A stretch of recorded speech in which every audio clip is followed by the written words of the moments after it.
إن الله لا يستحيي أن يضرب مثلا ما بعوضة فما فوقها فأما الذين آمنوا فيعلمون أنه الحق من ربهم وأما الذين كفروا فيقولون ماذا أراد الله بهذا مثلا يضل به كثيرا ويهدي به كثيرا وما يضل به إلا الفاسقين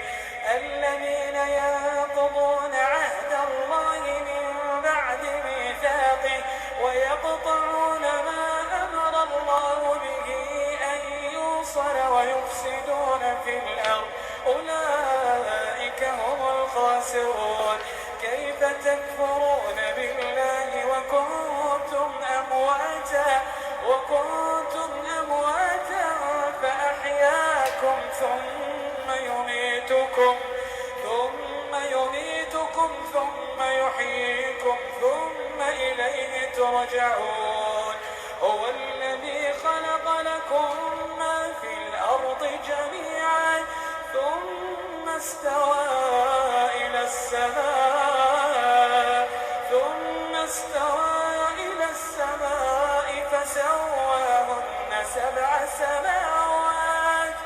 فسواهن سبع سماوات وهو بكل شيء عليم وإذ قال ربك للملائكة إني جاعل في الأرض خليفة قالوا أتجعل فيها من يفسد فيها ويسفك الدماء ونحن نسبح بحمدك ونقدس لك قال إني أعلم ما لا تعلمون وعلم آدم الأسماء كلها ثم عرضهم على الملائكة فقال أنبئوني بأسماء هؤلاء إن كنتم صادقين قالوا سبحانك لا علم لنا إلا ما علمتنا إنك أنت العليم الحكيم قال يا آدم أنبئهم بأسمائهم فلما أنبأهم بأسمائهم قال ألم أقل لكم إني أعلم غيب السماوات والأرض وأعلم ما تبدون وما كنتم تكتمون وإذ قلنا للملائكة اسجدوا لآدم فسجدوا إلا إبليس أبى واستكبر وكان من الكافرين وقلنا يا آدم اسكن أنت وزوجك الجنة وكلا منها رغدا حيث شئتما ولا تقربا هذه الشجرة فتكونا من الظالمين فأزلهما الشيطان عنها فأخرجهما مما كانا فيه وقلنا اهبطوا بعضكم لبعض عدو ولكم في الأرض مستقر ومتاع إلى حين فتلقى آدم من ربه كلمات فتاب عليه إنه هو التواب الرحيم قلنا اهبطوا منها جميعا فإما يأتينكم مني هدى فمن تبع هداي فلا خوف عليهم ولا هم يحزنون والذين كفروا وكذبوا بآياتنا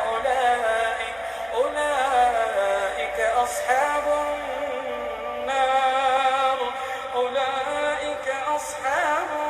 النار هم فيها خالدون يا بني إسرائيل اذكروا نعمتي التي أنعمت عليكم وأوفوا بعهدي أوف بعهدكم وإياي فارهبون وآمنوا مصدقا لما معكم ولا تكونوا أول كافر به ولا تشتروا بآياتي ثمنا قليلا وإياي فاتقون ولا تلبسوا الحق بالباطل وتكتموا الحق وأنتم تعلمون وأقيموا الصلاة وآتوا الزكاة واركعوا مع الراكعين. الحمد لله رب العالمين. الحمد لله الذي بنعمته تتم الصالحات. الحمد لله والصلاة والسلام الأتمان الأكملان على رسول الله محمد صلى الله عليه وسلم. رب اشرح لي صدري ويسر لي أمري واحلل عقدة من لساني يفقه قولي. اللهم لا علم لنا إلا ما علمتنا إنك أنت العليم الحكيم. اللهم آت نفوسنا تقواها وهداها وزكها أنت خير من زكاها أنت وليها ومولاها. اللهم أرنا الحق حقا وارزقنا اتباعه وأرنا الباطل باطلا وارزقنا اجتنابه. إن الحمد لله نحمده ونستعينه ونستهديه ونتوب إليه ونعوذ بالله من شرور أنفسنا ومن سيئات أعمالنا. من يهدي الله فلا مضل له ومن يضلل فلن تجد له وليا مرشدا. السلام عليكم ورحمة الله وبركاته. أنفو أني أنبو أنكرو لمن كلام بلا كفني أمي أوفو نكسي نمان السبتي أني بركة فلي أمي أوفو أرجنو كندون كفلي سنمنا كسي أني نما بفلي منا بركة بفلي منا سبتي رب بفلي منا لاتanga بفلي منا duwawu do ɲɔgɔn ye o bɛ foli min na min ye foliw ka sɔn hɛrɛma ye kisi foli lo an bɛ Alahu Taala dali ni kisi foli ɲumanba ka kisi cori danfɛn bɛɛ kan dugukolo kɔ kan Alahu Taala bolo ala m'o kɛla an faw ani an baw jan an ye don an ka walagada la an bɛ duwawu kɛ Alahu Taala ye saya ɲɛsin an ma alhamdulillah. an borincɛ dɔ ye latigɛ kɛ Côte d'Ivoire alhamdulillah. an b'a fɔ ko inna lillahi wa inna ilayhi raji'un. an bɛ Alahu Taala dali ka ala hinɛ la ka ala yafa ma ka bankuna kama a ye ko minnu kɛ Alahu Taala ye baara ɲuman bonda kɔnɔ. an bɛ Alahu Taala dali ka bɔ a ka baara ɲumanw nu ma ala m'o kɛla. fili minnu y'a sɔrɔ a ka ɲɛnamaya la an bɛ Alahu Taala dali ka ala yafa ma ala m'o kɛla. ale yɛrɛ tani ka fara an ka saya feere kɔrɔmaw kan ka ala yafa o bɛɛ ma Alahu Taala bolo ala m'o kɛla. an bɛɛ la ka fɔ ni bɛ makɔnɔni belebele min na o de ye saya makɔnɔni ye. an y'an jija k'an ka baara ɲumanw lacaya jani nimɛlɛmɛlɛ ka natɔ ne ni e ka soda la ko a natɔ ne ni e nimina yɔrɔ. an bɛɛ la ka fɔ ni ye commerçant dugukolo kɔ kan an bɛɛ la ka fɔ ni ye jagokɛla jago ɲuman ko don o de ye baara ɲuman jago ye. an bɛ Alahu Taala dali tɔnɔ minnu sɔrɔtɔ an bolo an ka feere la k'a kɛ Alahu Taala diyɛnɛ tɔnɔw ye k'a kɛ ala ɲɛsiranɲɛw ye k'an ka bagaziw fa ni ala ɲɛsiranɲɛ fali la jani saya waati cɛ. alhamdulillahi rabbil alamin. an faw ni an baw an bɛna segin ka don an ka kisa la. nin ye Alahu Taala ka cilen belebele ka kisa kofɔli Musa alayhi salam. an y'a fɔ n ni Alahu Taala ye tile 40 kɛ o bɛ ka ɲɔgɔn ye kɛ. Alahu Taala ye rendez-vous min di Musa ma o tun ye tile 40 de ye. Alahu Taala ko a ma ani ala ka ɲɔgɔn ye kɔ ko Musa e nana k'i ka maa minnu to yen ninnu filinen bɛ bi kosɛbɛ. i ni maa minnu bɔla Firawuna n'a ka tɔɔrɔya kɔrɔ ninnu kɛlen bɛ bi k'i yɛrɛ bila sira kan min tɛ ni Alahu Taala ka sira ye. Musa Alahu Taala ye a ka recommandation di Musa ma. Musa y'a ka Tawurata ta a y'a kɔsigi teriya bolo ma. a bɛ fɛ ka mun ye Alahu Taala ye min fɔ a ye ka bɛn a ka maaw jogo ma. a y'a fɔ o ye aw ye to ala kɔ masa min ye an kisi ka bɔ Firawuna n'a ka tɔɔrɔya ma. mais Musa bɛ segin waati min na ka n'a ka maaw sɔrɔ a nan'o sɔrɔ dɔnw ni mɛndiyaw la o kɛlen bɛ ka bato kɛ fɛn wɛrɛ min ni Alahu Taala tɛ kelen ye. Musa na min kɛla a y'o ye nin lihalala la a y'o ye nin sawura la. Musa dimina Musa mɔnɛla Alahu Taala tun ye gafe min di Musa ma a tun ye tableau min di Musa ma. Musa sina yɛrɛ ko bila ka bɛn a mɔnɛ kojugu kosɔn. Musa ye mun kɛ a ye i ɲɛsin Bani Israɛlakaw ma mun y'a to aw y'aw yɛrɛ ye nin bonda kɔnɔ. Bani Israɛlakaw aw do dansago la aw do damatɛmɛna. Alahu Taala ye Firawuna halaki ji la aw ɲɛkɔrɔ aw ɲɛ sereyala ma. ala ye aw kanda ka bɔ Firawuna ka tɔɔrɔya kɔrɔ aw ɲɛ sereyala ma. Bani Israɛlakaw mun ye aw bila fɛn wɛrɛ bato la min ni Alahu Taala tɛ kelen ye. aw kɔrɔtɔla le ne la wa walama mun de kɛla aw la mun de fɔla aw ye. Bani Israɛlakaw ko Musa ma Musa anw ma nin sila ta ka bɛn an yɛrɛ ka choix ma. Musa an yamaruyala le an nana ni Farawuna n'a ka maaw ka sani ninnu ye k'an y'o bɛɛ kɛ faga la k'a yelen a yelenin kɔ Samiru ko k'a d'a ma. Samiru le ye misi tura labɛn ka bɔ sani ji la ka tila k'a kɛ misi ye anw ɲɛkɔrɔ ka tila fana ko nin misi tura le anw ka Ala ye ko Musa ɲinana Ala min kɔ yan n'o tɛ Musa anw yɛrɛ seko ma kɛ. Musa tilala o la a y'i ɲɛsin jɔn ma? A y'i ɲɛsin a balimacɛ Haruna ma. A tun ye jama karifa a balimacɛ min na ko Haruna e ma se jama kɔrɔsila wa? Mun y'a to jama filila? Musa bɛ nin fɔ waati min na a balimacɛ Haruna ye. A y'a balimacɛ Haruna bomosi minɛ ka tila k'a kunsigi minɛ ka a kun ni a bomosi minɛ ɲɔgɔn na ka a minɛ sɛbɛkɔrɔ minɛli la. Haruna maaw sela filila cogo di k'e t'o cɛ ma? Haruna maaw sela fɛn wɛrɛ batula cogo di ka e t'o cɛ ma? Haruna ko Musa ma ne baden ne baden ne balimacɛ i kana baga ne ma. Ninnu ka fili nin y'a fɔ o ye n ko y'a dabila n kɔni ma se o kɛlɛla ka bɛn a ma ni tun y'o forcer ɲɛ dɔ ma tuma dɔ ninnu yɛrɛ fila tun bɛna bila ɲɔgɔn na groupe ninnu tun bɛna kɛlɛ a kɛlɛ ni a fanga ni a fitina ni a nibɔ fanga tun bɛ caya. Ni ninnu to tun kɛlɛla ka bɛn ne Haruna ka intervention ma ni Musa tun nana segin ka ninnu ye kɛlɛ la i tun b'a fɔ ko ne Haruna le gbɛlɛyala o kan k'o ye nin baara dabila a yɛrɛ kɛla sababu ye groupe tilana fila o ye ɲɔgɔn kɛlɛ i kɛtɔ a fɔ la ko m'i ka kumakan latanga tuma dɔ i tun kɛtɔ a fɔ la Haruna tun ka kan ka ni Musa makɔnɔ le janni ye décision ta ka bɛn ninnu ka ko ma. An faw ani an baw an danna nin yɔrɔ de la an ka walawala tɛmɛnin na Musa kɛnin bɛ k'a balimacɛ Haruna minɛ a bomosi ma. Lɔnnikɛlaw y'a yira n'a k'a fɔ ko ja bomosi yɛrɛ ye tɔmasere ɲumanba ye. Nabi ɲumanw bɛ mankuti ni baara min ye o de ye bomosi ye. Alakira sɔla sallam bomosi tun b'a la, Musa bomosi tun b'a la, a balimacɛ Haruna fana bomosi tun b'o la. Alahu Taala ka jɔn senumanw ka tɔmasere ɲumanba dɔ de tun ye bomosi ye. An faw ni an baw Ala m'a limaniya dila an ma k'a to yen Ala ɲɛsiranya toli kosɔn parce que bi bomosi caman bɛ to yen bi kameriya de kosɔn. Musa y'a balimacɛ Haruna nabi ɲuman minɛ a bomosi le ma. Nin ye tɔmasere ɲuman belebele ye. Maɲininkala dɔ ye maɲininkali kɛ ko munna bomosi kofɔla? Bomosi bɛ kofɔ ka d'a kan tɔmasere ɲuman don k'a bɛn Alahu Taala ka nabi ɲumanw ma. O de kosɔn Musa y'a balimacɛ a y'i bolo fa a balimacɛ bomosi la ka tila fana k'a balimacɛ kunsigi minɛ. Donc Alakira sallallahu alaihi wasallam a ka sunna dɔ fana tun ye nin ye ka yafa bomosi kɔ cidenw bɛɛ la ka fɔ ni tɛmɛna nin sunna bonda le kɔnɔ. An bɛ Alahu Taala deli k'a faamuyali ko nɔgɔya an ye Ala b'o kɛ la. Musa balima Haruna ko a ma ne m'o lafili ko jɔnni y'o lafili k'o de ye Samiru ye. Samiru de ye nin baara kuntan labɛn k'a k'o ɲɛkɔrɔ o y'o yɛrɛ ye nin jobato la. Musa bɛna i ɲɛsin Samiru ma sisan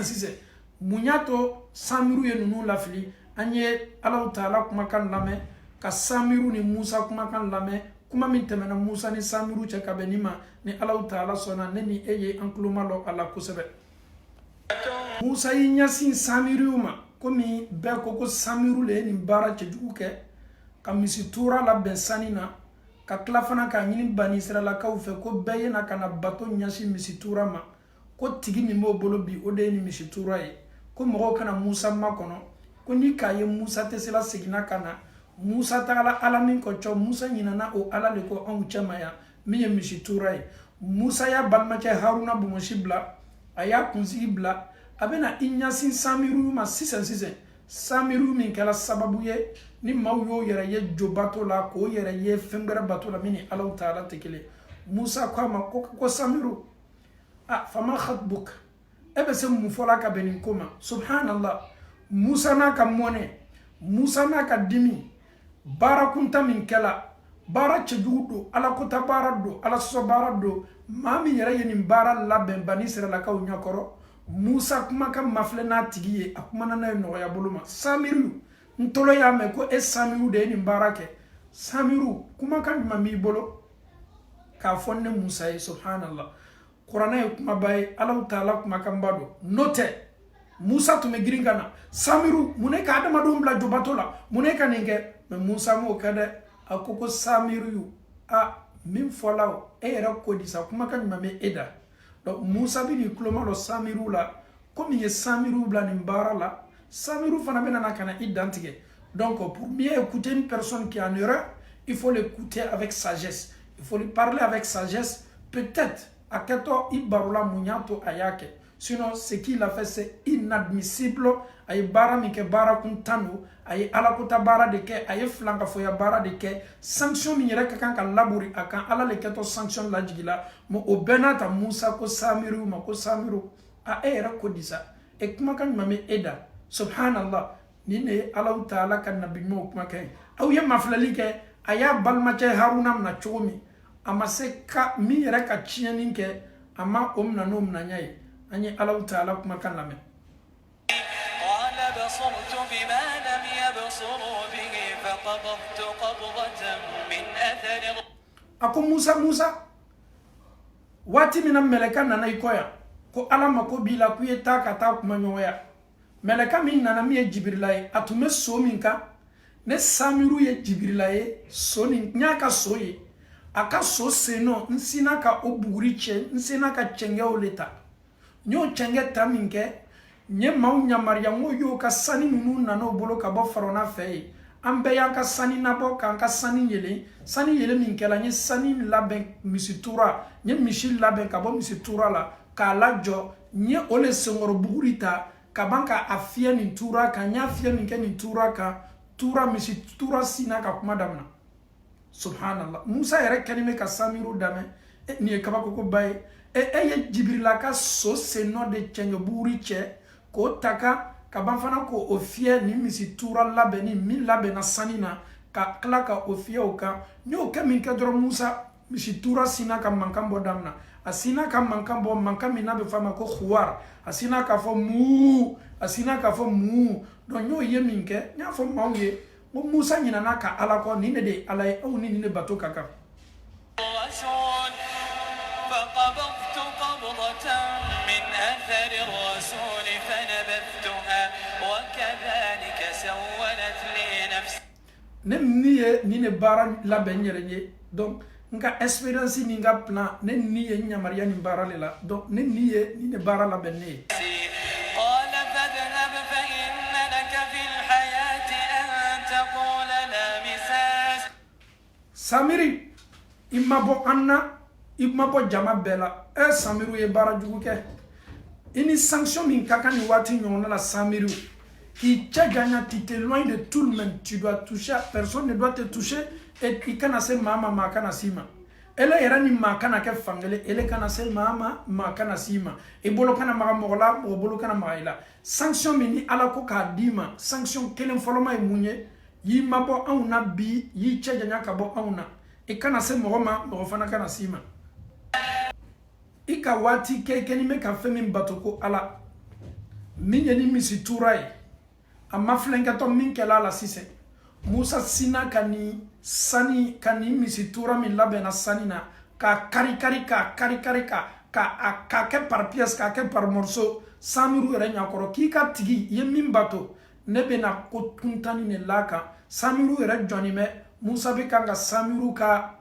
jo wala ma ka misitura min labena ka bo sanina aya kari ka ke par pièce ke par morceau ka ba fana madaw de ka ba fana ka taka la fil jila anyakoro ka klaula ka foko Samiru imapo ambela ikana bare anshila Samiru ni mamunu ye feni mbato Musa be na beka sanction fo yesise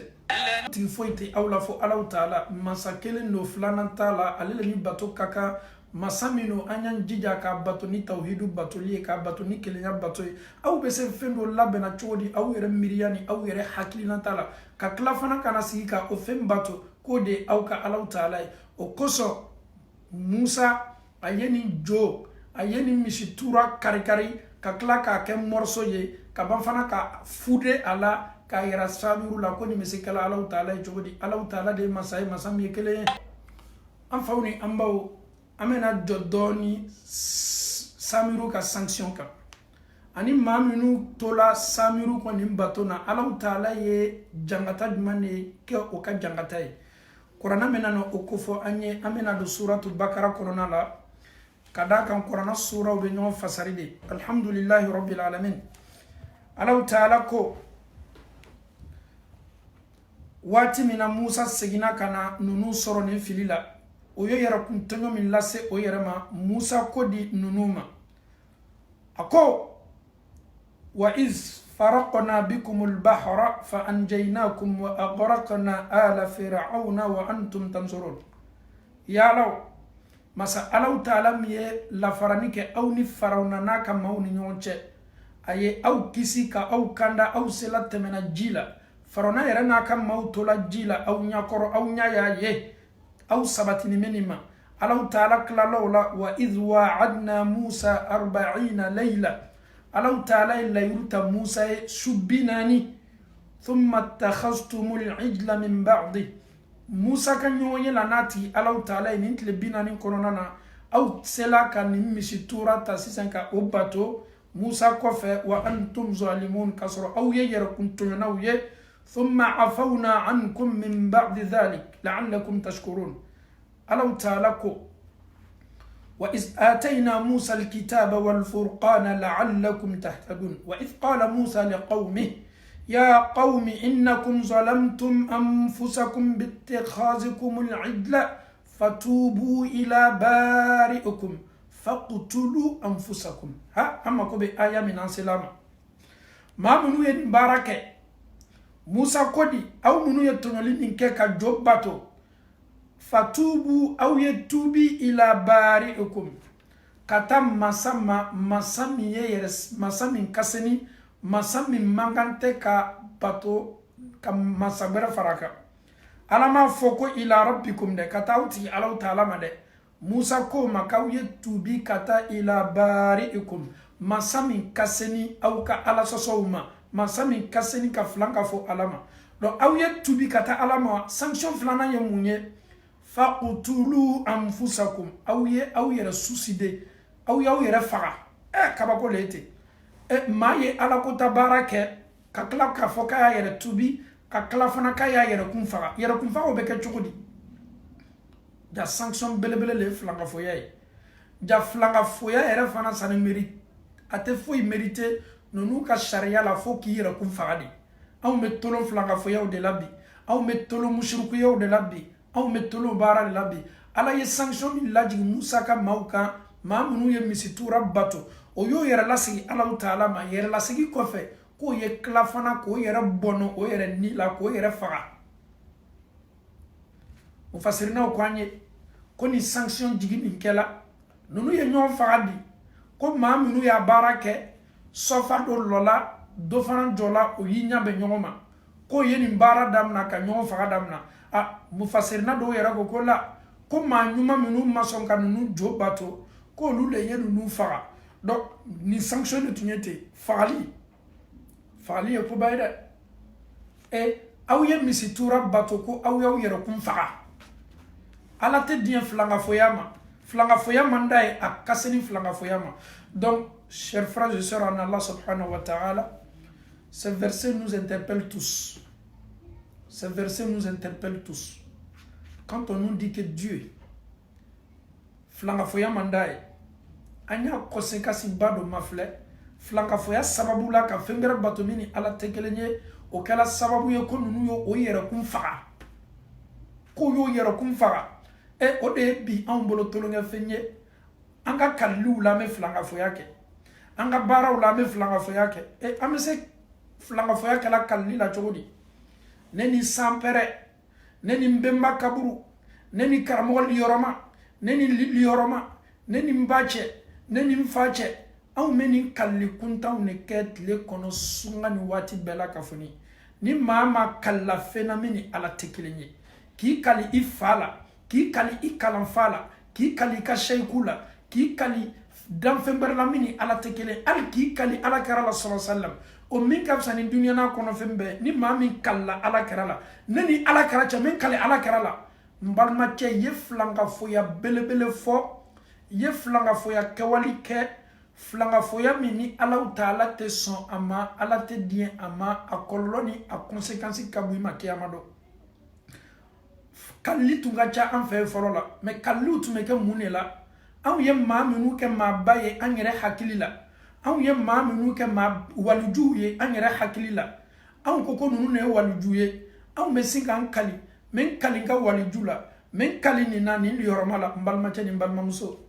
ikuma kan seninya kera ko sallallahu alaihi wasallam man kana halifan falyahlif billahi aw liyasmut. Man kana halifan, celui qui veut jurer, il faut jurer par ton Seigneur ou bien tu te tais. C'est ce que le prophète nous dit dans son hadith. Man kana halifan, man me fait qui kali. Ko do temenani ma do chabe fait qui kali. Ikali alala wala ma yimma ku ikini kali fembera la da. Donc anye faran kala ambe ma kaburu la flanga fo ya bale ni sala ki to ni maka donc a fo ki sala ki to flanga fo ya leka farakalla ika karamo ka lioromala ni sala ki to ni tewalika isala ki to flanga fo ya badeka faratala ton kaburu sola kata lioroma nyini ki ka shayku fe flanga fo ya belebele de ala ko tabara belebele de ala kara kaburu nantala madina nandola misiri kono ka banka bo misiri ko fe sa fanfe maw bena kana foli leke ala kara kaburu ka assalamu alaikum ya rasulallah amena kana kisi ni nema le lase ama nan klala wala me foli nyasi abubakar ma nan klala wala me foli nyasi umaruma an ka shu amo magbani duwa udeye me an teta kata lioroma nyini ke an ka shu foife ali lioroma nyini te kala karafe doni maamunu beta kaburu ziyara kata ziyara ke kaburu la kato ka shayku ziyara kaburu soula kata lioroma nyini ko ka kaburu fe ika lioroma nin koson anana kani dalini na ambalmache ama fiye kuye flanga fo fana badeye ni sala kito ni baraka isala kito flanga fo ya belebele deka Allah taala kaseni ye fengara batu minale Allah taala tekelenye abe foni na mako ala karakata sallallahu mamba sallallahu alaihi wasallam madina misri ko fela fanfe bela kafoni no beteme ala karakaburula ebe mau kameni kumakanila assalamu alaikum ya rasulullah kisi biye ala kara foli de be kaye ka duwa kaye ka salatu kaye allahumma salli ala muhammadin wa ala ali muhammad kama sallaita ala ibrahima fokata salaba ni klala wala ambe foli nyasi abubakar sidiki ma antel yoroma nyini ka abubakar sidiki fe o kafsani dan fembe ala kara ka manton chama o kafsani an fawye o kafsana ka kalan fawye o kafsana ka shekuye an tel yoroma nyini ka ala kara fe ashu kaburula antake abubakar kaburula antake umar kaburula ambe duwude ko oye ayole nyini an fe ko sahaba ya ke chogomi o lu kafsani an ye o kasuru ala kara la ni an ye sallallahu alayhi wa sallam an fawni ambaw flanga foya e bara kuntambaye flanga foya e bara chegubaye flanga foya be adama de mbona ka bara be la kiamalo ala taala ko kwate ya fa flanga foma bara mi mato ya fa be ke flanga foma o de flanga fo yere la sigi alama flanga foya kamunu bida ala so kamunu bida yere senya ka boni bara ma ka banki ka tubilla senya note ala taala te ya fa flanga foma flanga fo ka bo alaye dulumu belebele minu ka buli ala taala fe kiamado ni jonte se bola koro kiamado o de ka nibo o de ka flanga fo yake nunu ye kabayra dulumu belebele o de ye kabayra bujulumu belebele o sanfe ka ala taala dien ka ala yafa amma an fotani an ketawla ala mo kala ma minu be ni lioroma nyini ke o ka sayafero ye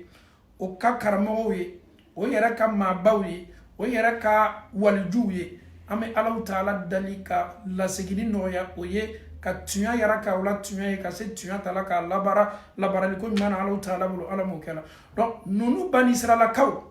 o ye flanka fo min ke ka fengara pato mini ala tekelenye ala taala ko uma faqtulu anfusakum dhalikum khairun lakum inda bari'ikum o de herkabo awma awti ala taala bara kaw yara kum faga fataba alaykum ala yara tubila nunuma innahu ala taala huwa at-tawwabur rahim ala taala le tubi nyuma masai ni tubila kana ala taala ma ebe ala taala ye abe yafa ima abe hinaila kabe ikabara nima anfawni ambaw bani israila kaw yafa kala o makabe yafa kala o ma o sanction fana ko fe yara kum fara ko fe minu tola ala yafa la oluma nunu klala tuguni nunu ko Musa wa iz qultum ya Musa lan nu'mina laka hatta nara Allah jahra Musa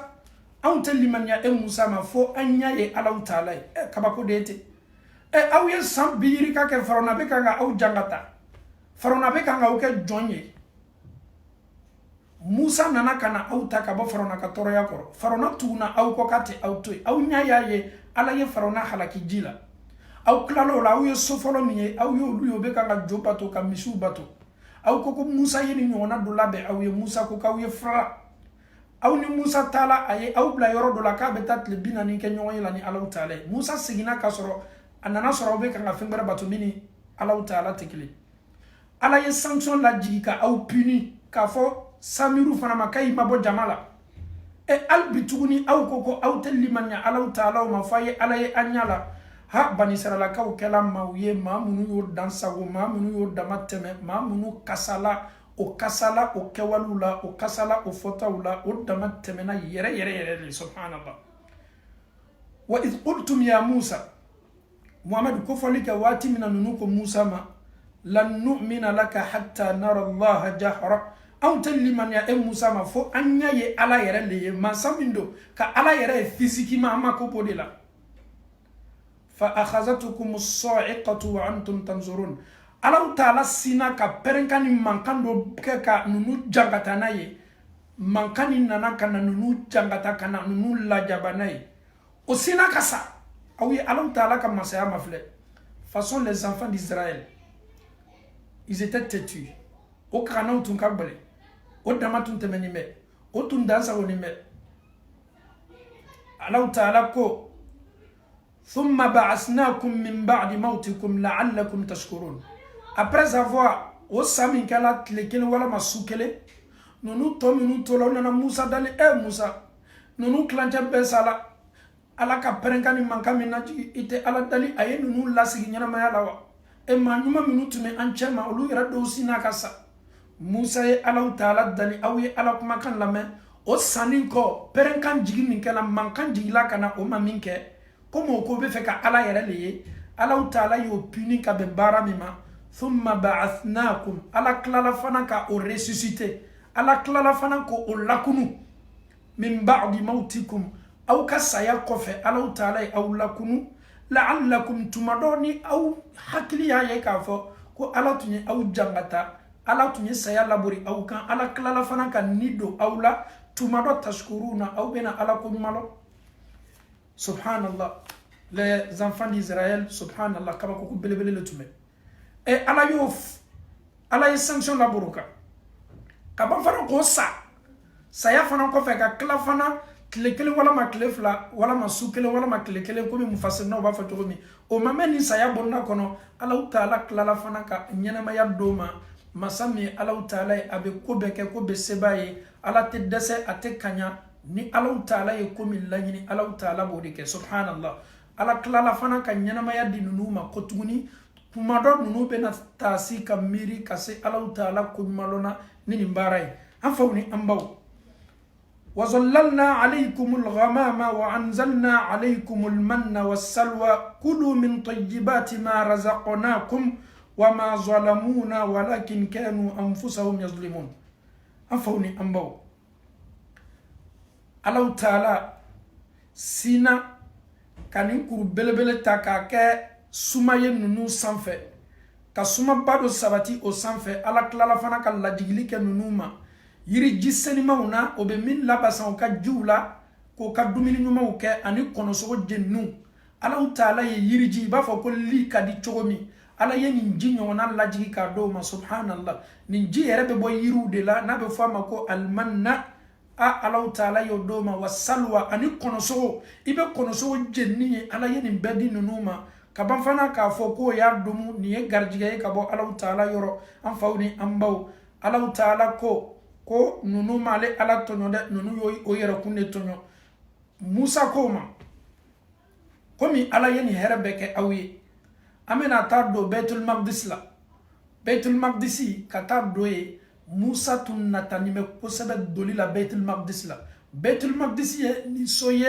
ni bi an silamɛw tɔɲɔnin bɛ n'an ka misiriba bɛ yen n'a bɛ fɔ a ma Baitul Muqaddas Ala kɛra bɔla Maka kana misiri min na ka sɔrɔ ka taa la sana yɛlɛ la ni a sabatinin bɛ an ka jamana kɔnɔ ni an silamɛw tɔɲɔnin bɛ bi a misiri nɔfɛ Palestine sokɔnɔla la ka bɛn Israël ma donc aw ye Alahu Taala ya masaya ma filɛ Musa ko ma an bɛna taa ka taa don nin so kɔnɔ Ala sɔsɔla minnu tun bɛ yen kafiri minnu tun bɛ yen an bɛna taa nin so ta k'a seniya ka d'a kan nin ye liyɔrɔmasoba ye ani doli ka kan Musa ko ma wa iz qulna udkhulu هذه القرية فكلوا منها حيث شئتم رغدا وادخلوا الباب سجدا وقولوا حطة موسى كوما أمين أدوني سوكونو نسوني أندولا كونو فمفن ديالا أني ألو تعالى الله دغا أني أمي دوميني كفنا ألو تعالى فمن دي أما أمين أدوني بونداو في نامدو أني ألو تعالى كونيمالو نسوبيدو بيه أني كلاكا فو وقولوا حطة أني كلاكا فوكو أستغفر الله حطة بمعنى استغفار أني فو ألا يافا أما نغفر لكم خطاياكم ألا بنا يافا أو جلموما وسنزيد المحسنين ألا بنا جيدلي مماك أكادون سن موي فبدل الذين ظلموا قولا غير الذي قيل لهم فأنزلنا على الذين ظلموا رجسا من السماء بما كانوا يفسقون أنفوني أمبو أسكو أصنا موسى تاما وكوكوتة موسى أنت دوني سوكونا نياشيما نسو أنت ندولا يميني أنف فنانتنا كلا موسى تفاري منوبة نسوكونا أنت نتالا كتاو كلا موسى نغروبو ننتمي كومي kaba koko tume kanga ko nyene musa bo wole kata bara mi ma o yere ka kaira no ka kuna dia be bara mina o benata o maso ha ni groupe yede musa bena muhira no la tuni mini ni tekele no ye min fo abe ala dali ala bo koyi ni ko bela ka foni yera kala no la me no maso no koko tedo o tedo ni sokono bi o tedo ni sokono sini musa yere o minni o fe o lu yera ko musa ele yere ye doni sokono initi ala awiyeta kata chefar minu beni sokono awiyeta kata okele an kontena dola de an fawni ambaw musa tunye chidenye makari fanga tungabo hina fanga tungabo musa mi bla ofe bani israela kao otolani musa ye ni yorola okoko teta kata doni sokono nala oyewati jolike sambinani musa kuma kanye mifo yo maso musa natala dolila oluko ko teta kongo na okma jiko balayala sokono jit ntobolo awiye musa mafle amita nunu jogoma amita nunu ke waluma musa benana kana alau taala dalin nuye alau taala ko qur'an senman bakono wa idh istasqa musa liqaumi musa ye alau taala daliki idama kasi alau taala ko alau taala jiti ama kada kan kongo be maula bani israila kaula jiko balayani me musa ye alau taala dalini jiko daliye wa idh istasqa musa liqaumihi faqulna alau taala ko anko musa ma idrib bi'asaka alhajara musa ika yiri ninta ye farak bashinaye musa ye aka yiri ta ka farak bashinaye fanfajarat minhu 12 ayna alau taala sina ka ko ka ji tan flappo yi ka bonu nu ko subhanallah jimi lobola jabe sokono musa yi ala dali ala ko musa ni barake musa yi ni barake ninge alau taala sina ka ko tan fla labo qad alima kullu unasin mashrabahu nunu kelengele nambe ko ka jimi rodo kulu washrabu aw yaduminin ka klafana ka immi min rizqillah kabo alau taala ka garjigela ولا تعثوا في العرض او كان او دانسو او كان على كتباروك ما سميني نيماك او يصلح على تعالى مفسدين او كان او يريتشيني بوندا كون او كان او دانسو دو كلوكو كان تشيني بارولا نيمبيكو في جدي لاوما او يه كوتان فلاي نونو ما داوما دي او يو كيبالي برفله من يرا فانا فانغا كابودين بي اوكودي واذ قلتم يا موسى tumana mina nunuko musa lan nasbira ala ta'amin wahid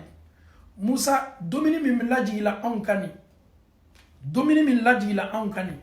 na ye yirijiye ni ani liboni me agube ko min li ala yo doma o ba labasa o ka dominu na ko ka ju labasa na ko ka ju labasa na akadi ko sebe abe ko mi jumugu ni ka sucrerie jumugu ta ka ke jila iba labasa abe sinka juidima donc ni yiri jinyuma abe komi li nunu ko musama ala yes manna min di awma ni salwa ani kono so jenni ni mara lobo awna amra dum ko tugu ante se sabarla ni domini kelen koson wati ben domini ne ambolo he nunu tawere ko yi e ala le domini di awma ala le domini nyuma di awma aw klala tuguni ka fo Musa e on te sabari ni domini koro abra lobo anna fad'u lana rabbaka yukhrij lana mimma tunbitu al-ardu min baqliha wa qithaiha wa fumiha wa adasiha wa basaliha. Musa afiti alaw taala nye on te sabarla domini kelempe koro wati be ni domini nebe awmulo. Musa fo alaye ay domini do fale awye domini mi nabe boddu kolo koro aw nyabe domini mi nye domini me fale ka boddu kolo koro komi iba fo ko ku komi iba fo ko banangu komi iba fo ko komkomu komi iba fo ko pomme de terre komi iba fo ko komkom komi iba fo ko kuni bananku na nyona aw me fe ko o domini nyona de ye alaye apoyi ka boddu kolo koro ana shola kaw ka soso fana labo anya koro ana akabakiseo ana bimbiru ana blow ana nyonao amma ko bo domini sugu nyongoni la ala yedi labo aw nyakoro aw nyeni domini sugu ye kato fara allaika kato fara ajabauka ka jabani layi nunu bela ka foni bo anyabo ye bani israila ka wallahi unda matemeni me Musa ala ka domini bindi aw mani ni mara lobo awna afaye tuguni kwa ye domini do falen ka ba dugukolo koro aw ye feminu ye domini bili ye dugukolo koro na ye akula kaw ye abanankula kaw na wusela kaw ana ashola kaw ana arikola kaw ana jabala kaw ana layla kaw aw makobo lela ana kabakisela kaw aw makobo domini su nyoni la note antena sabarlana Musa koma ala qala atastabdiluna alladhi huwa adna billadhi huwa khairun ala ye femi ke awye aye hera min di awma ndomini ne kafsa ni ndomini ne kadi katme fenka awbe ne manyini ngala mina ko ala taala yo ke awye muna awye rabe aw ka hera falen fena femi tese aw ka hera koro aw ka hera kafsa nayi atastabdiluna alladhi huwa adna billadhi huwa khair ni fem fitini ne be se fola aw bolo ko fale ala hera min ke awye ihbitu misra fa inna lakum ma sa'altum aw yenna ni sokono aw yedo ni sokono aw ka femi manyininga odito awma ala bena minke aw ya lame wa duribat alayhim adh-dhilla wal maskana wa ba'u bi ghadabin min Allah dhalika bi annahum kanu dhalika bima asaw wa kanu ya'tadun. Musa komaw alaw taala kam moneni doyama te bo aw kan tuguni fo kata se sayama ala ka moneni ala ka doyama ni ala ka kuma suli le keto aw kan nyama ata nay aw damate meni me aw ka kana ka belon kojugu ala ye here chama ke aw ye vous n'êtes jamais satisfait ame dobora le ko anteni ko ala ni garaganye Musa ko ma kwa ya don ka fo ko ala taala abena aw doya akamonela ne doyama fana meto awka kadaka autolauka damatema bonda kono kanu yakfuruna bi ayati llahi wa yaqtuluna an-nabiyina bighayri al-haqq aw bani israila kaw aw de be kafiriya alaw taala ka ayani to masaluma aw do kan nabiyuma faraka cha aw ben nabiyuma fara aw ben uludat men nabiyuma yodron ala ka chidon ka to fara o kabara le tuyeni o tunda matemeni me o ye Musa sege ni manyini ngala qur'ana la ni manyini ngala al-qur'ana la ko muna Musa ka histoire le kacha katme chiden betaka ikana ta yoroja afo parce que Musa chila kata mo munuma olu le fana ka damateme tun kabo katme be kan qur'ana kono. Pourquoi l'histoire de Musa est trop dans le Saint-Coran? Il y a une seule réponse, parce que les enfants d'Israël au cap damateme no ka kana belaya le fanga tun kabo e ala tani maere nunu ka kisa be cha qur'ana kono obe bodola obe were dola obe bodobrala obe were fana dobrala o ko son qur'ana kono nabi nyuma bela ma ala kera fo Musa le ka kisa kacha katme betaka parce que atemena teme yorula no ten nabi nyuma do bo lu ye shisoro katme Musa kan o lu kishala ni Musa tawye mais Musa le ka kisa kasha ala taala makan kono katme nabi nyuma beka ala kera ko fe sallallahu alaihi wasallam parce que ala kera tumila kala lele donc kisa me kan afoni ala be kan ni lakal muhammadu ye donc ala kɛra yɛrɛ kɔfɛ nabi ɲuman min ka kisa fanga ka bon n'a bɛ lakali kuranna la waati bɛɛ kuranna sura caman b'a kɔfɛ o de ye musa ye munna parce que a cila ka taa maa minnu ma ma kaganabɛlɛw don maa gbɛlɛw don o dusukun tun janimɛ ni ala ye hɛrɛ dɔ k'o ye o bɛ tila ka hɛrɛ gbɛrɛma ɲininka an bɛ alaw taala dali ka faamuyali ko ɲuman di an bɛɛ ma alaw taala bolo ala m'o kɛra an faw ani an baw nin bɛɛ kɔfɛ yalaw est ce que o dannaw ma wa o ma da o ma dɛ ko baarakɛla fana min n'o tɛ kelen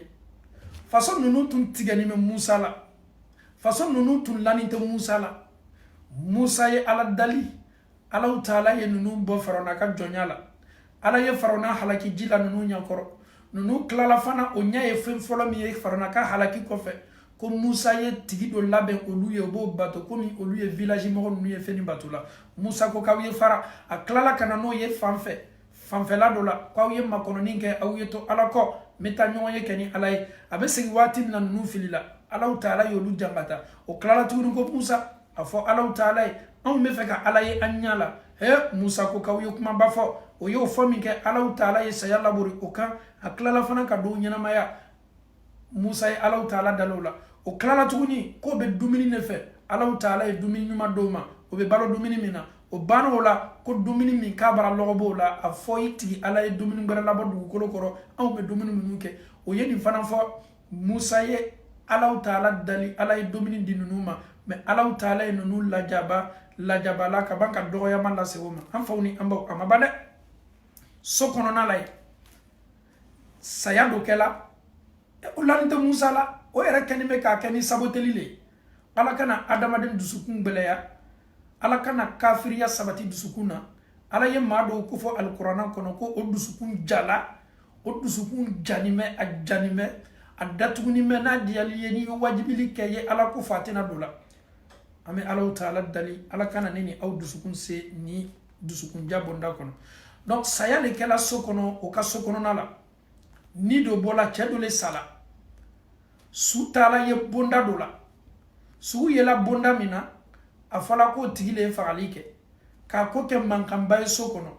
an bɛ s'a dɔnna cogo di k'e ma fagali kɛ an bɛ s'a dɔnna cogo di ko jɔn ye fagali kɛ o tola o la ko an tɛ taa musa kama tuguni wa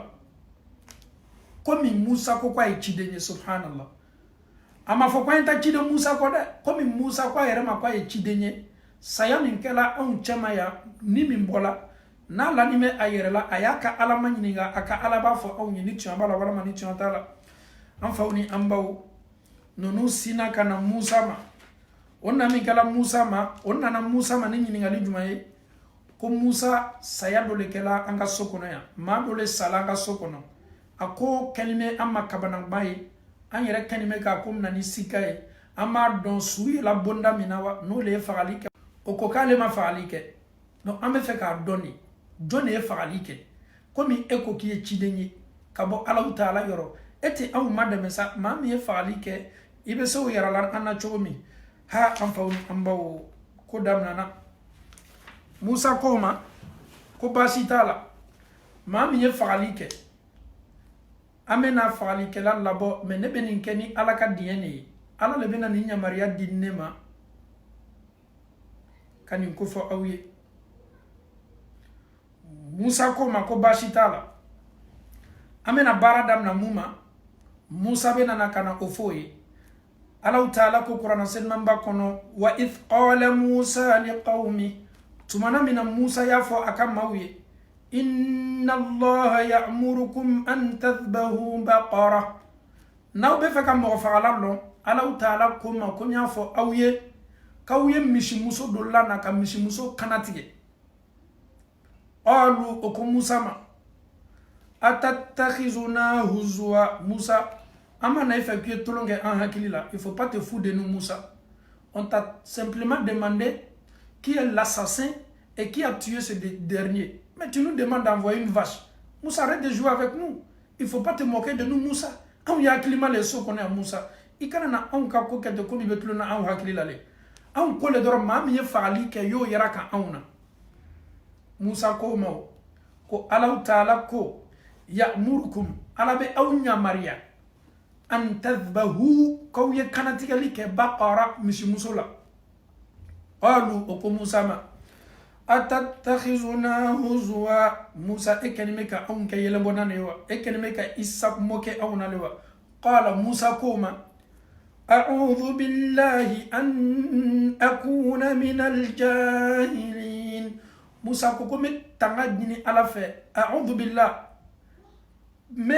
chajanya ka boni barala ni shaytana kala ni kuntani a'udhu billah me tanga ni ala taala fe aw kanime kan ne musa ke kun fe kuma fola mi ko me kan kulon aw hakilila ne musa ye nyere ye kun fun chama non nte tulon kala aw hakilila nyere te aw sabotela ne musa te jahiliye ka fo ko me ko bon nyere la ka fo aw ye ala le ya fo nye ko nye aw nyamaria naw kon me fe ka mo fa ala lo ne musa ma bon nyere la de alu oko musa ma ko mi ko kiti ala le ya fo ko anye ninke ud'u lana rabbaka yubayyin lana ma hi oko musa ma qalu ud'u lana rabbaka yubayyin lana ma hi musa itigi ala taala mi ya fiye ko aw ye misi muso kanatige itigi ala taala manyininga awele ko misi muso mino misi muso sugu juma nunu dama temenme quand y a une misi muso e ama manyininga fem foila envoyer seulement une vache on va immoler la vache amena misi muso kanatige benya koro ala bena ne nyamaria mena kominke mena mo fala labo o ma da o ma de o koko cheni ka kanime ka tolunge an hakilila kwanya yira la ka fo ka tition fo la be galoneka anya manyininga bena na ni détail amena na be musa misi muso su dumano qala innahu yaqulu innaha بقرة لا فارض ولا بكر عوان بين ذلك فافعلوا ما تؤمرون موسى كوما كو ألو تعالى كو ميسي موسو دو كودو ميسي موسو مي ألالا نيا يه ميسي موسو كورونين تيكا فابرا كورو ميسي موسو فيتيني فانانتي ميسي موسو مينو أبنين فلاني نيون تيه Misi Moussoumi ne fana à sabatinime. Misi Moussoumi, c'est pas une vache qui est vieille, ou bien c'est pas une petite vache, mais Misi Moussodo, mimeni flani nyonche. He, nous damatemanime. Ah, ok, Moussa ya foye, si c'est ça. Comme awe Misi Mousso yera sugule nyinina, au kanata Misi Mousso koron do ta kanade, wala ma au kanata Misi Mousso fitin do ta kanade, au ye nani Misi Mousso ye, mi da fani me ni flani nyonche ma, Misi deninte, Misi koroba fanate, abe ni flani nyonche. Oma da oma tuni oko Musa ma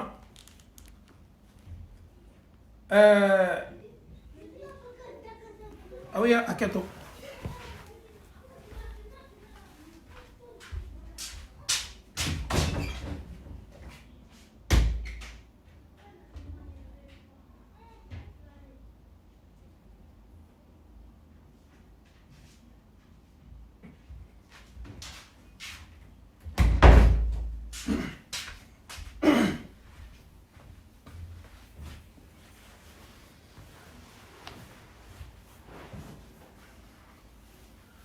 Alhamdulillah Rabbil Alamin. Ame Musa ni akama damat menuka qisalela. Oko Musa anda na yorad ma yarale.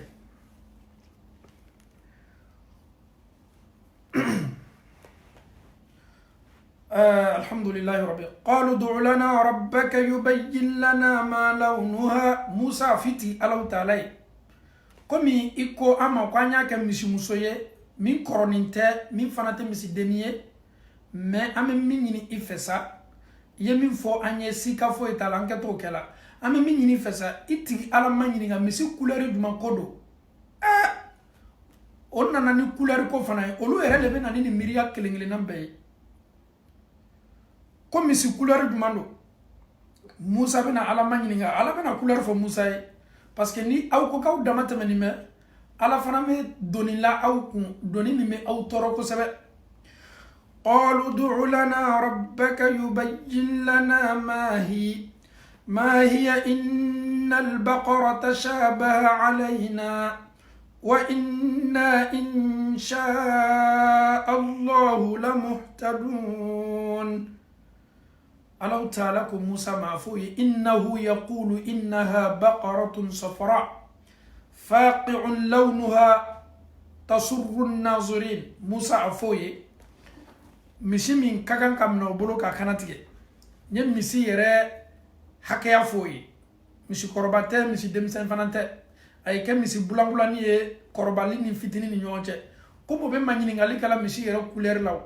afo ye nani misi muso mi nere mukula maye ko mi nga chapeau be nyami ni ankwa mango joni na ankwa mango nere mukula ma chapeau mi men kuna cho ko kana ni misi min couleur be ko mi ne ka chapeau ha min fana kala ko balamba yo mada misi bebe misi fimei misi wulemei mais misi mi soro ka boni misi be adoye misi nere mukula le misi nere mukula la vache jaune ah o fana soro ko kabale nunu le kamisho nyini miso fana ta kisa be o soro la chami bolantena do lobe kisa la mais misi ni sana nunu bolo sonko gbelembale la parce que amisi su ye kabo amisi su soro ko kabale misi nere mugulama donc o tala soro chami fana bolo kisa bere le boye antena do lo obe detail la note antena bana ni kisa la donc o sana o bolo sonko gbelene la onana Musa anya misi mi ni nere mugulama le iti ala ya fo chugumi anya misi soro o madawma قالوا ادع لنا ربك يبين لنا ما هي إن البقرة تشابه علينا موسى على مسكون يرني من أوما يا لو اسكي بزيتي الله تعالى ولا سا أيني مسي يرى فرنفسيا كنيا وكا كونيا كوفو أونيا وكونيا يرى كني من أوما نعمل ni ala sona ni ika Allah taala ya fo awye sika taala on kala nyini fanante la nyini juye aw yere fana me kandas la le nyini na kase anyero kun kandala to me Musa ko mawo qala innahu yaqulu innaha baqaratun dhalulun tuthiru al-ard ولا تسقي الحرث مسلمة لا شية فيها ko Musa ko masa komi aw be fe ka misi yera do misi sugu minde misi ye misi sugu mi o folawe o bena tawma aw ko aw ma famu misi couleur minde o fana fola awe o bena ta aw ko misi ko ni nyanga minime awma misi sugu mi yera le sa Allah taala bena na kana misi ni ko fo awye misi mindo Allah taala ko la dhalulun misi mindo a seneke misi tere misi mindo seneke misitere tusirul ard ka foka dabaw le bebla akola ka banka seneke misitere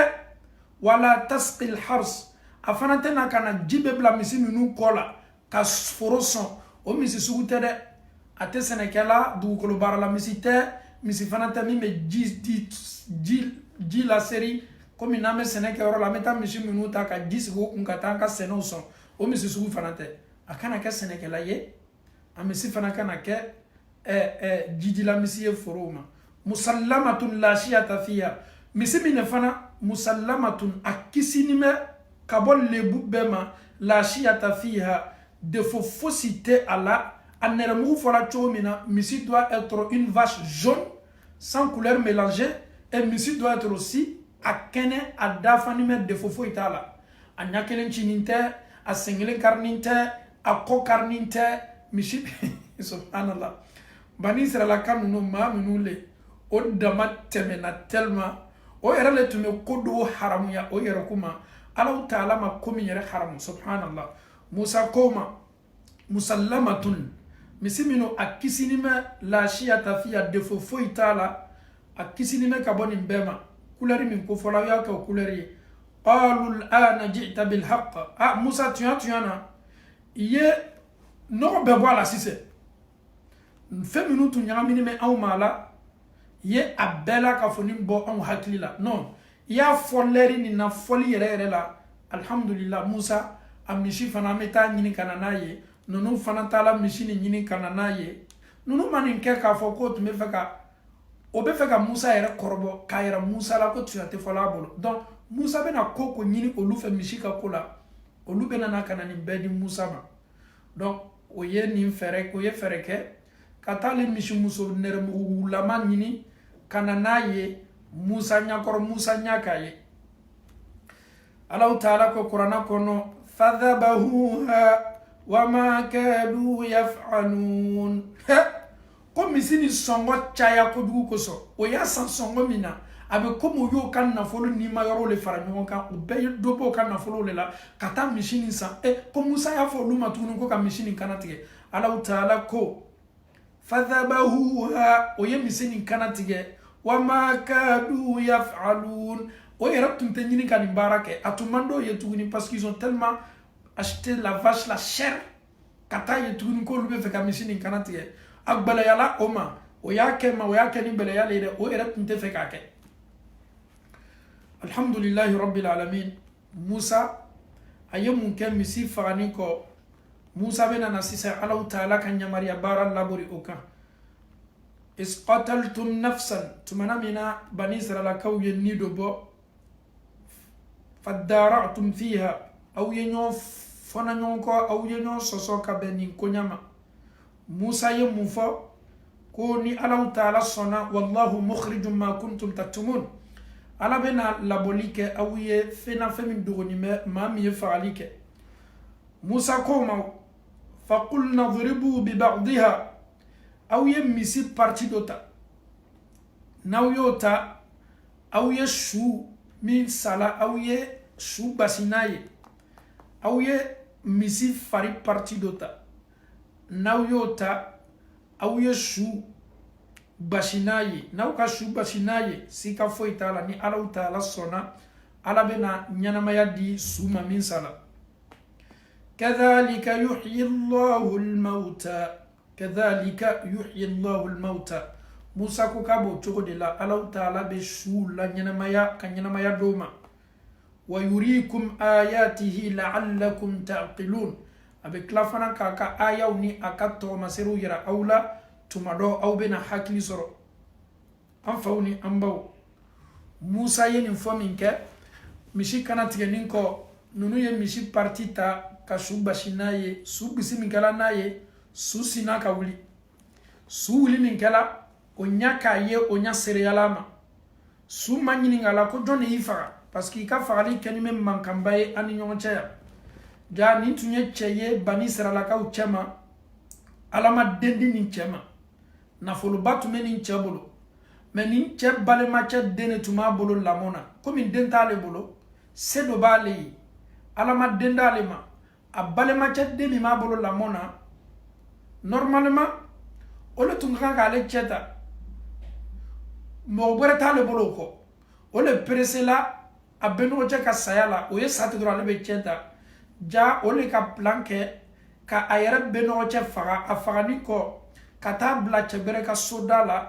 ka ba fana soma ka kule e ko do yembe no che faga do yembe no che faga o kule nana kem mankani sokono donc cha wuli min kala aya foko aw kana ba mo foima ma mi yene fa o de ngal la modeni nkoro cha demi tumbolo bara la mbarma cha demi tumbolo la mona o de ne fa après la ka chako aya ke ka be olema donc su kununa aye fagali kala yara fagali kala mi yere ale ka bongunu laye mi yere ale yere dena kay mi abalma cha deni donc suye aka assassin yara suye aka fagali la yara donc nimbekala bani sala ka o nyanyene o nyaye ni nye o nya seriala ni ma mo benata o maso wallahi ala kana adama den dusukun belaya ala kana adama den dusukun ja ala kana adama den dusukun faria note koko keto inya kor ala kola ni daluya langana mayanu ni daluya bangenu ye iba klancha bela ka fonimna ni sosoliye o koso wati mina nununi Musa otumei Musa koko ye nani mishiye misimi ye nermulama ye faqi'un lawnuha tasurrun nazirin misimi ninya lalaka nyabe sawa donc ni mishi nana ka akana tige ka banga mishi parti dota so parti dota ka shuba shinae su kununa ka banga yiradike mala mami alefa fawni ambaw ni bela ka foni kala bani israila ka ko Musa ma ante doni sokono nunu ye sambina ni neke ni yoro la oma doni sokono amfawni ambaw tumana mina saya masrunya na Musa la komi ni lakal ni me hadisa kono Bukhari ni Muslim kono saya masrunya na Musa la ka Musa ni nuto ni yorola Musa hadisa ba lakali kunna ba'do na Musa ka Musa man chelo nin ko Musa ma ko Musa iti Allah ta'ala ka woleli jabi Musa ko woleli ma ko de sayaye Musa sina ka atigila moko torochi ja Allah ta'ala ka nimene mele ka de nana Musa ma adamadiya saurala ko Musa nipo wati manjanko Musa ya torochi anyakelen chila asigina kata Allah ta'ala bara ala nani ka joncha Musa fei ngoma nimnala ala amason ki ka woleli jabi ala ko nimele mele kama Allah ta'ala ye nimele mele ka nyala sigi ama anyami tunchila ala yo la sigi ama ala ko ama ko sigi tuguni kana foi kwa ye mafleli ke aye biga mafle aye mishi mafle wala ma ye saka mafle mishi kacha aya bolo la ni biga koka na ya bolo la ni biga koka ni mishi koka mishi kacha a bolo kuna ne bento a bolo beto sish kelengilina ma o si kelengilina bene ala bo ke sando ye ka fara ashika yo foi ni mele ka kosigina kana Musa ma ko Allah ta'ala ko ka fiye kuyi bolo bla mishi tora kola shika chamin kola ni ibolo bena shishima o si kelengilina bebe ke sanye ka fara ishika Musa ko ni mele kama ko ni shijan kelengilina be ko fe ko munu ya ko kalabai ko de saye Musa ko kun sona sayama sise sona sayama sise an fawni ambo aklala wala fana ay Allah ta'ala dali komi anna ta'ala doli la Baitul Maqdis la ko be doni sola ni aya maw ya bali o ko titado ay Allah ta'ala dali ko ala ye asudo ni yoro masurunya yoro la ala fana ya ka do jabi Musa sudo la fami fe amanjani Baitul Maqdis la subhanallah Baitul Maqdis koka komi so koka Musa sudo la yele anna ta'ala ni so ka doli la amma se ka be manunu ka kana gbeleyama bani Israila kaw Musa ay Allah ta'ala dali asona sayama sise me abe ala dali alama asudo na yorola ay yoromi nata Allah ta'ala fe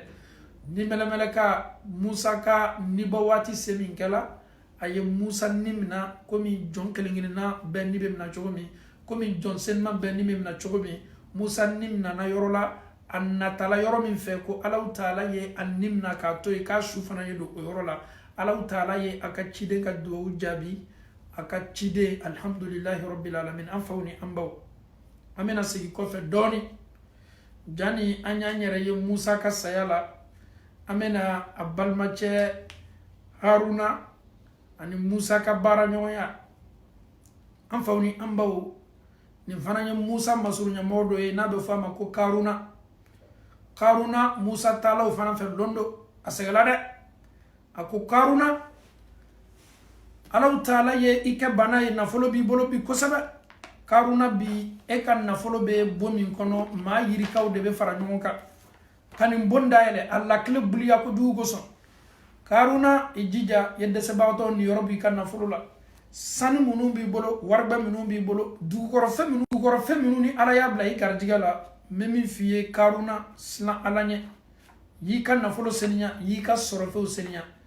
Musa ye abalmache Karuna Musa ye woleli lase Karuna ma asabatila ka foko Musa ni Karuna ko otun kasuru famiya bonda kono me Karuna bena Musa jabi ni kuma kan jumaye amena o fana lame ni Allah ta'ala ka diye sise inshallah Allah ta'ala ko a'udhu billahi minash shaitanir rajim بسم الله الرحمن الرحيم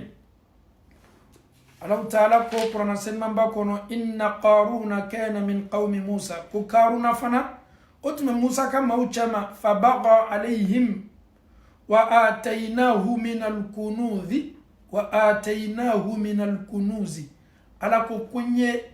trésor sanu kesu sanu bon iba fo femi makon na fulu mugu sanu mugu a kesu belebelo ala ko kayo le di Karuna ma neni eta fitini mi me banki la Karuna tatun ka bonaye ala era ko kwale le ya di Karuna ma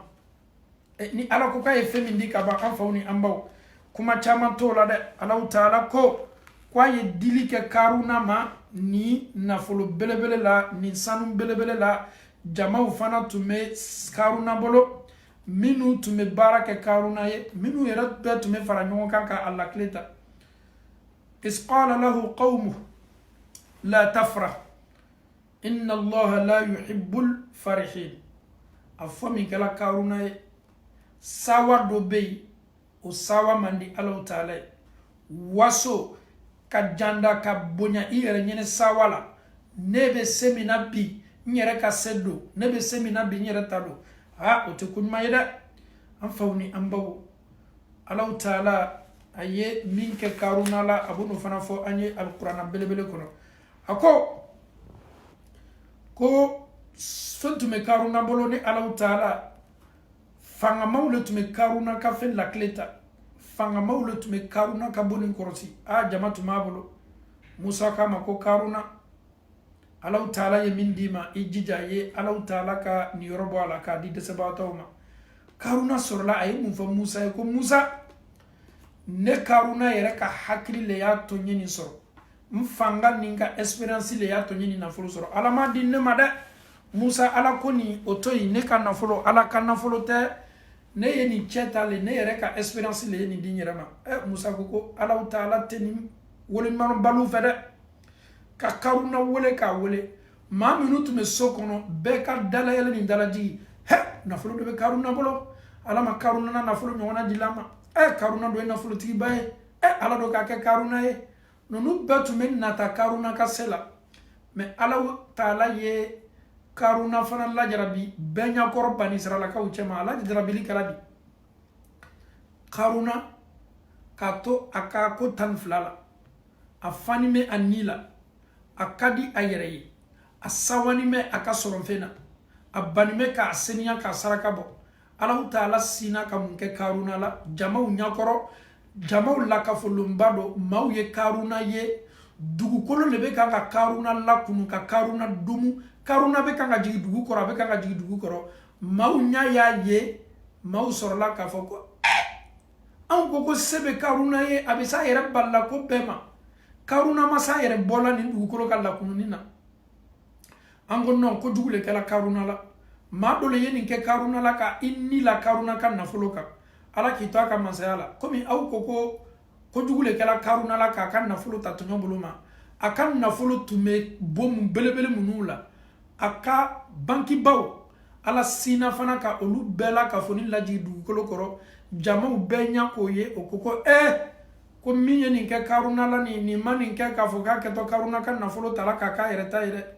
nin ye lajaba le ninnu sina k'a fɔ damina ne tɛ karuna ka nafolo ɲɔgɔnna fɛ non ne tɛ karuna ka recherche ɲɔgɔnna fɛ n tɛ karuna olu dɔ tun bɛ nata karuna ka nafolo de la a bɛ komi ne ni e bi n'an ka nafolotigibaw ye monsieur elle est riche la femme là elle est riche et pourtant sa richesse là c'est pas du tout propre sa base de riba a y'a sɔrɔ riba de la karuna ka maaw natala karuna ka nafolo la cogo min anw fana bɛ nata nafolo nɔgɔninw la bi o cogo de la n'an ye maaw ye mamilibaw kɔnɔ n'an ye maaw ye o ye sonjanw dɔn an bɛ sin ka nata o ka nafolo la k'a sɔrɔ ninnu ka nafolo caman nɔgɔnin don o ye banki juruw le ta o ye ribaw de ta Ala tɛ wari min fɛ hali n'o ye duniya bɛɛ kɛ jɔli la Ala t'a jɔli kelen kelenna foyi fɛ mais ne ni aw bɛ nata olu fana ka nafolotigiya la k'a sɔrɔ fitini min bɛ ne ni e bolo n'an kɛni bɛ k'an ka denbaya labalo a la n'an kɛni bɛ ka dahirimɛ sɔrɔ a la ja o de ka di Ala taala ye ka tɛmɛ caman bɛ maa minnu bolo k'a sɔrɔ a seniman tɛ nafolotigiw bi minnu ka nafolo ka seni nafolotigiw cɛma ne ni e b'a dɔn kosɛbɛ a ka dɔgɔ n m'a fɔ n k'a tɛ yen dɛ maa minnu ka nafolo ka ca n'a sɔrɔla seniya sira kan maa minnu ka nafolo ka ca bi n'o y'a sɔrɔ seniya sira kan k'a daminɛ tubabula ka taa farafinna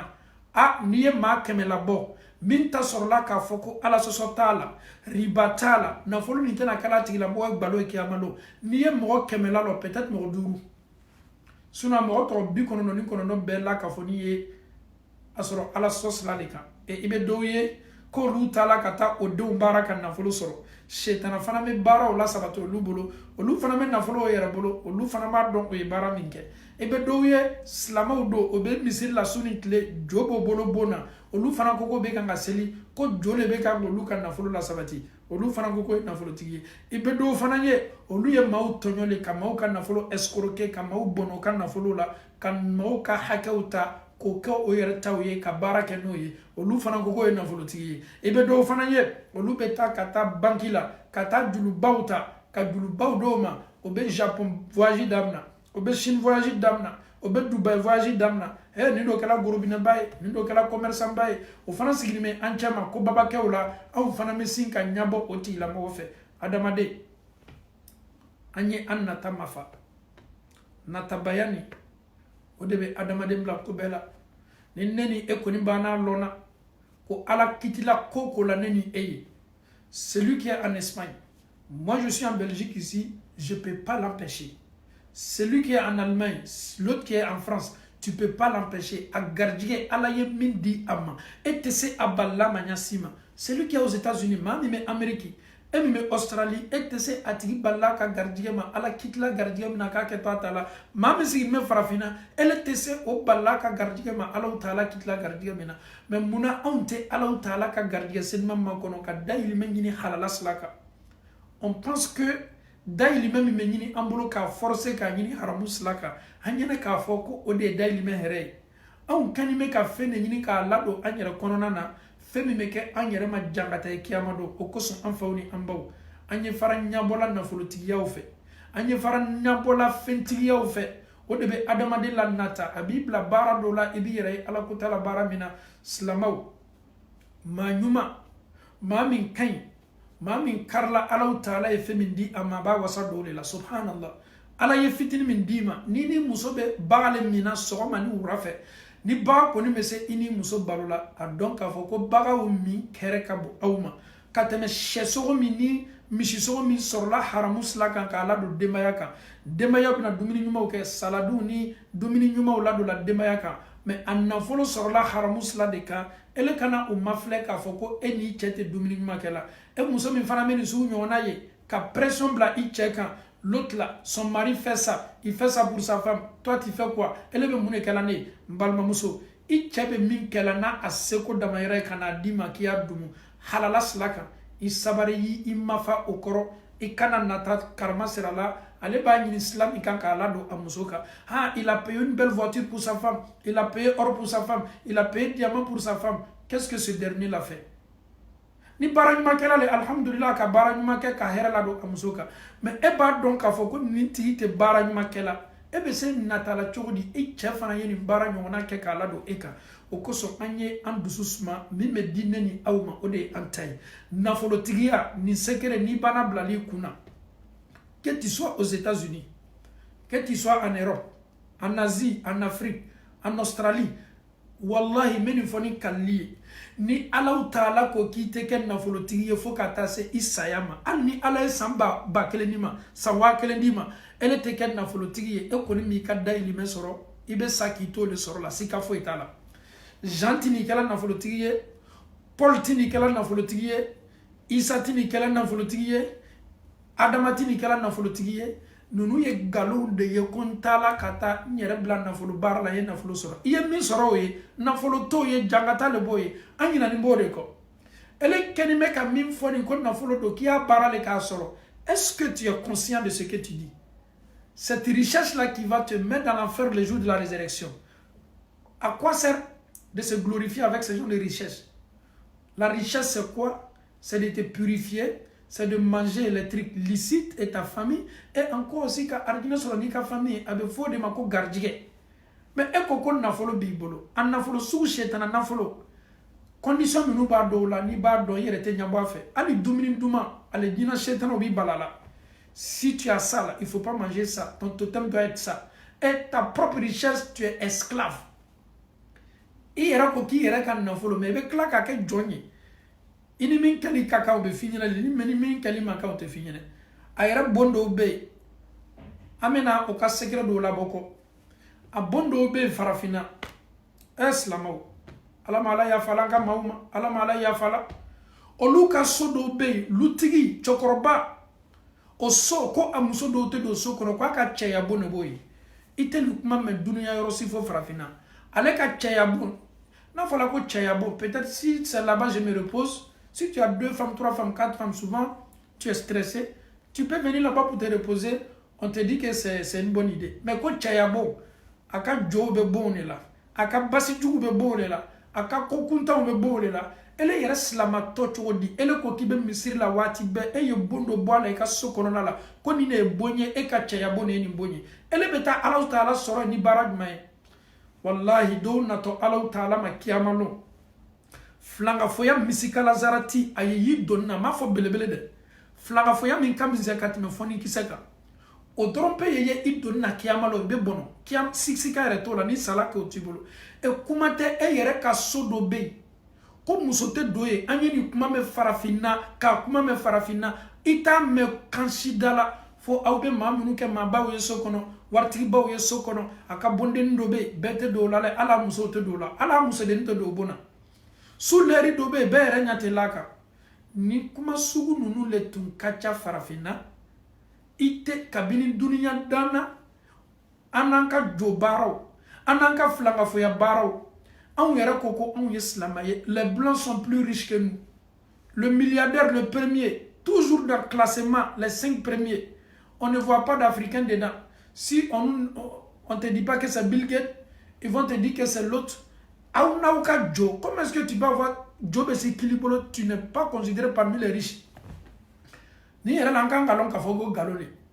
ni ne kɔni bɛ don ko la ka nafolo sɔrɔ a la n tɔgɔ ka kan ka bonya ka tɛmɛ Bill Gates tɔgɔ yɛrɛ de kan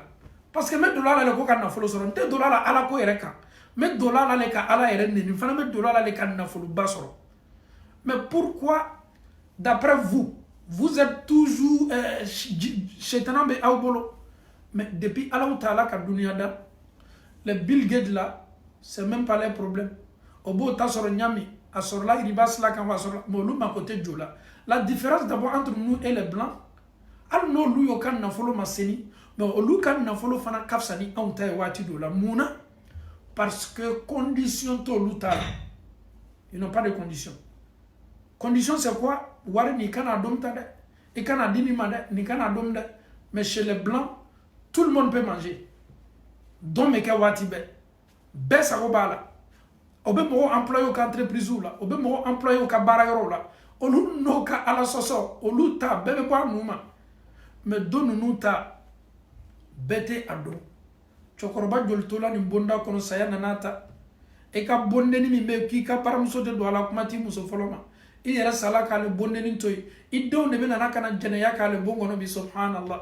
i ka bondenni min ko bɛɛ tun tɛ don a la bi m'i le bɔ nin bondenni kɔnɔ i juguw le bɛna ka na don nin bon na denmisɛnw bɛ don ka bori ka bɔ ka don nin bon kɔnɔ ka tulon kɛ ka bɔ ele sala k'ale bondenni to yen an faw ni an baw manil jabbar Allah karabali masa ni fanga masa ye ala kelen pe de ye a bɛ ninnu to yen ni ala kota baaraw la fo société la sigida la so yɛrɛ kɔnɔ maaw bɛ n'i kɛ puissance ye ɲa dɔ ma i yɛrɛ bɛ tila ka k'i yɛrɛ kɔnɔ maaba sugu dɔ ye que tu es intouchable personne ne peut te toucher mais dis-toi qu'un jour saya bɛ nana dɔrɔn k'i ta ka bɔ nin ɲɛnamaya la k'a yɛrɛ la k'a fɔ k'i ye jɔn de ye e tɛ fosi ye ala ka jɔn kɔ danfɛnw ka sɔn hɛrɛma sanni kɔ e bɛ se to la ye cogo di ni hakililajigi ye an bɛɛ ta ye kawa kafa kɔrɔta yɛrɛlabaya a tɛ fɔ ne ma a tɛ kɛ ne la jo bɛ ne bolo basijugu bɛ ne bolo n bɛ nin k'i la n bɛ nin k'i la an b'a fɔ ninnu bɛɛ ye aw y'aw dusu suma min ka fisa ne ni aw ma nin waati ɲɔgɔnna la an ye an yɛrɛkun seniya anw tɛ tigɛ an yɛrɛ la fo an bɛ waati min na bi ni nin jankɔrɔ bɔla dugukolo kɔ kan ni nin coronavirus bɔla dugukolo kɔ kan ni maa maa natɔ tuguni ko puissance b'a bolo n bɛ nin faga bi n bɛ nin kɛ tan bi an b'a f'i ye n'u ye nkalontigɛla de ye fɛn min y'a to anw ka misiriw datugu la fɛn min y'a to anw yɛrɛ sunkalo bɛ nana daminɛ an kɔnɔna filini mɛ n'an bɛna an ka tarawi seliw kɛ misiri la o bɛ ma tɛna kɛ ele ko se b'i e ye e bɛ se kɔlɔn na i sigini mɛ k'i da kɛ i bonbon ye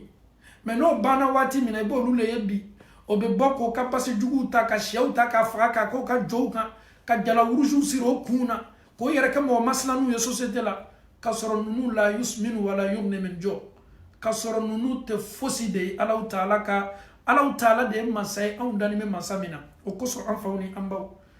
ni tubabulama ne ni aw minnu sɔn hakili la ni tubabulama ne ni aw minnu bilasira k'a yira k'a fɔ ko nin tilancɛ bɛɛ ye comédie de ye il faut voir le blanc il ne croit même pas à Allah c'est même pas son problème il insulte Dieu mais son travail a b'a ka baara kɛ a b'a ka dahirimɛ sɔrɔ a bɛ balo a ka dahirimɛ la hali ni haramu don a yɛrɛ fana b'a kɛ héritage ye k'a bila a den ɲɛ a den fana bɛna ka na balo o fana kan a mamaden fana bɛna ka na balo o kan mais anw minnu ko an bɛ se ko la a tɛ kɛ ne la a tɛ fɔ ne ma ne bɛnbacɛ ye fɛn nin de to anw bolo ne ka karamɔgɔ ye ninnu de to anw bolo n balimacɛ Ada kelen pe le se masa ye Ala kelen pe le yɛlɛmani masa ye Alahu Taala kelen pe de ye masa ye masa min ka masaya sabatinin don o kosɔn anw ye jɔnw ye an y'an yɛrɛ kɛ jɔn ye k'an yɛrɛ kɛ jɔn dɛsɛniw ye kuma laɲini ye mun ye an y'an yɛrɛ bila jɔnya bonda kɔnɔ an dɛsɛni don an tɛ se fosi de la fo ni Alahu Taala ye min kɛ k'a di an ma k'a yira ne ni aw la k'a fɔ an faw ni an baw an ye segi Alahu Taala ma an ye tubi la kurakuraya filankafoya k'an cɛ janya ka bɔ a la k'an yɛrɛ gbɛrɛ Alahu Taala la ni duwawu selimanw ye Ala kɛra ye duwawu minnu to an bolo sallallahu alaihi wasallam bɛnsema bɛ olu de la kɛra ye kɛwale minnu fɔ an ye an bɛ Alahu Taala dali ka an se kɛwale ninnu kɛla a kɛcogo ɲuman na ka Ala ka fonisereya n'a ka masaya di an ma n'o tɛ anw tigɛlen bɛ ninnu la n'o tɛ ninnu ni anw yɛrɛ tɛ sira kelen kan bɛɛ fana kan ka tigɛ ninnu la nin cogo de la i kana na ka na i yɛrɛ to o bolo i kana na ka na i yɛrɛ d'o ma i kana na ka na baara kɛ o fɛ